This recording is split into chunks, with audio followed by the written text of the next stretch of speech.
Hi friends, welcomes to my channel Tinku special. బాగున్నారా friends?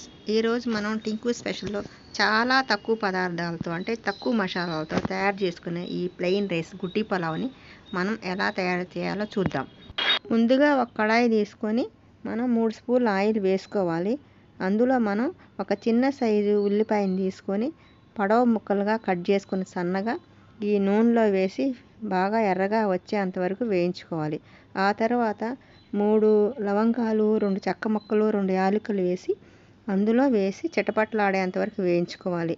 ఇట్లా సన్నని సెగ మీద వేయించుకున్న తర్వాత మనం ఇందులో కచ్చా పచ్చిగా దంచిన అల్లం వెల్లుల్లి పేస్ట్ను 1 స్పూన్ వేసుకోవాలి.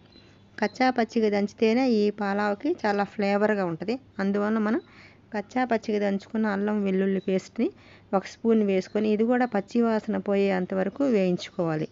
ఆ తర్వాత 4 పచ్చిమిర్చి కూడా వేసుకోవాలి. ఈ పచ్చిమిర్చి, ఈ అల్లం వెల్లుల్లి మొత్తం వేగాలి. ఆ తర్వాత కొద్దిగా కొత్తిమీర, కొద్దిగా పుదీనా, 1 రెబ్బ కరివేపాకు వేసి వేయించుకోవాలి.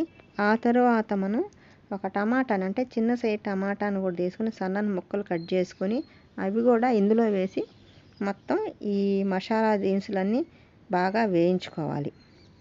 ఇలా ఒక 2-3 నిమిషాలు ఇవి మొత్తం వేగాలి.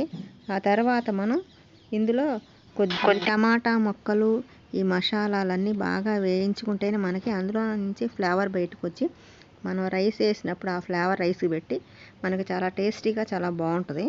అందుకని మీరు ఒక 2-3 నిమిషాలు ఈ మసాలాలు బాగా వేగాలి. టమాటా కూడా వేగాలి. ఇలా వేగితేనే మనకి ఈ పలావ్ అనేది చాలా టేస్ట్ వస్తుంది. మీరు ఒకసారి తయారు చేసుకొని చూడండి. మీరు ఎలా ఉందో ఒకసారి చూస్తే మీకు బాగా తెలుస్తుంది. ఎక్కువ ఏం పదార్థాలు లేకుండా మనం తక్కువ పదార్థాలు అనమాట. తర్వాత మనం ఒక 2-3 స్పూన్లు నెయ్యి వేసుకోవాలి. నెయ్యి ఫ్లేవర్ చాలా బాగుంటుంది. ఈ రైస్లో నెయ్యి వేస్తే చాలా టేస్ట్గా ఉంటుంది కాబట్టి మనం నెయ్యి వేసుకోవాలి. నెయ్యి లేకపోయినా కానీ పర్వాలేదు, నూనె అయితే సరిపడినంత వేసేసుకొని మనం ఈ గుడ్డి పలావ్ని తయారు చేసుకోవచ్చు. ఎవరైనా కొద్దిగా తక్కువ మసాలాలతో ఈ పలావ్ని తయారు చేసుకుంటే మన గ్యాస్ట్రిక్ ట్రబుల్ కూడా రాదు, చాలా బాగుంటుంది తినడానికి. ఎందుకంటే కర్రీ దీనికి బాగా మసాలాతో వండుకుంటాం కాబట్టి కర్రీకి ఈ రైస్కి మనకి కాంబినేషన్ బాగుంటుంది. అందుకని గుడ్డి పలావ్ ప్లెయిన్గానే వండుకోవాలి. తర్వాత నేను ఒక పెద్ద గ్లాసు రైస్ తీసుకున్నాను. ఈ రైస్ చాలా పాతవి కాబట్టి నేను గ్లాస్కి 2 గ్లాసులు వాటర్ పోసాను. ఇలా వాటర్ పోసుకొని ఒకసారి కలిగి పెట్టుకొని సరిపడినంత ఉప్పు వేసుకొని మూత పెట్టుకొని ఈ వాటర్ బాగా బాయిల్ అవ్వాలి. ఇలా బాయిల్ అయిన దాంట్లో మనం రైస్ వేసుకోవాలి. అంటే నేను 1 గంట నానబెట్టుకున్నాను బియ్యం. నాకు కొద్దిగా టైం ఉంది కాబట్టి నేను నానబెట్టుకుని వడగట్టుకున్న బియ్యాన్ని ఈ వాటర్లో వేస్తాను, బాయిల్ వాటర్లో. ఇలా వేసుకొని మనం 2-3 సార్లు కలిగి పెట్టుకొని ఆ తర్వాత మనం కచ్చా పచ్చికి దంచిన గరం మసాలా వేసుకోవాలి. దీన్ని మనం ధనియాలు కొద్దిగా, 2 చెక్క, 2 లవంగాలు, 2 యాలక్కాయలు నిప్పుల మీద వేసి చక్కగా వేయించుకొని ఆ పొడి రోట్లో వేసుకొని దంచుకొని ఆ పొడిని 1 స్పూను ఈ ఉడుకుతున్న ఈ అన్నంలో వేసి ఇలా కలుపుకొని ఒకసారి మూత పెట్టుకుంటే మనకి ఈ ఫ్లేవరు ఈ రైస్కి బట్టి మనకి చాలా టేస్టీగా ఉంటుంది. మీరు ఒకసారి ట్రై చేయండి.